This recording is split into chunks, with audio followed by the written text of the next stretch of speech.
The little engines were busy clearing their railway of leaves and broken branches. Peter, Sam and Rusty often worked together. One day, Rusty helped Peter, Sam to a water tower. And once there, whistled goodbye.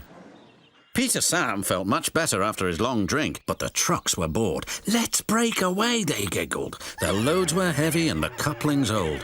One snapped.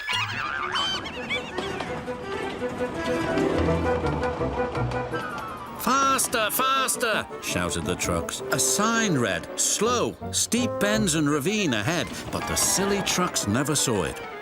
Then it was too late.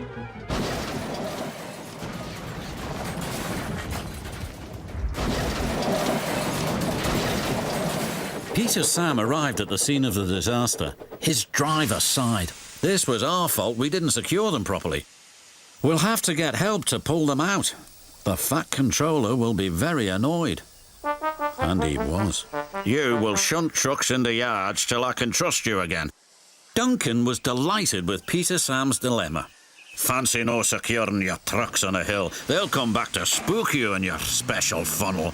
Woo, woo, woo." "And who's to say that you're not afraid of ghosts?" snapped Rusty.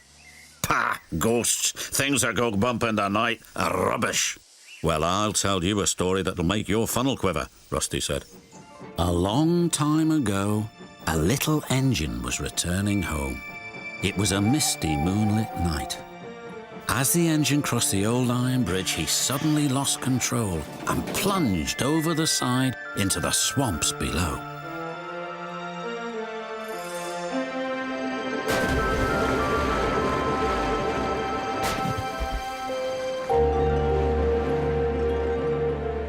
He was never found again.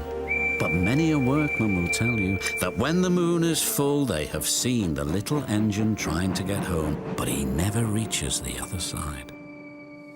"So what do you think of that, Duncan?"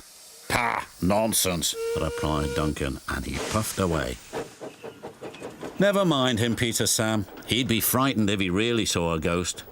This gave Peter, Sam's driver an idea. Let's play a trick on Duncan. The next day, he spoke to Duncan's driver and fireman, who agreed. "We'll do it tonight," they said. Duncan had to take coal trucks to the slate mines and then bring slate trucks back. Duncan's driver decided as part of the plan to cross the old iron bridge. "Haunted bridge? Pah," snorted Duncan. "It's as tame as a pet rabbit." But all the same, he kept thinking about Rusty's story. When dusk fell, he was keen to leave. "If we don't go now, Scarlet will take my favourite place in the sheds." "We can't go back until we've collected all the trucks," his driver replied. He could see their plan was working because Duncan was nervous. When night fell, they set off. The moon was full and the mists were rising around the old iron bridge.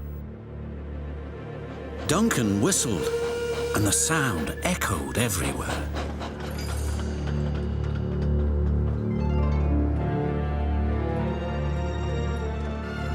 Then ahead, he saw flickering lights.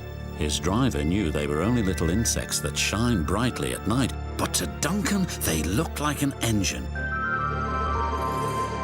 Next, his driver secretly threw a rock from the cab into the ravine below. "It's the ghost!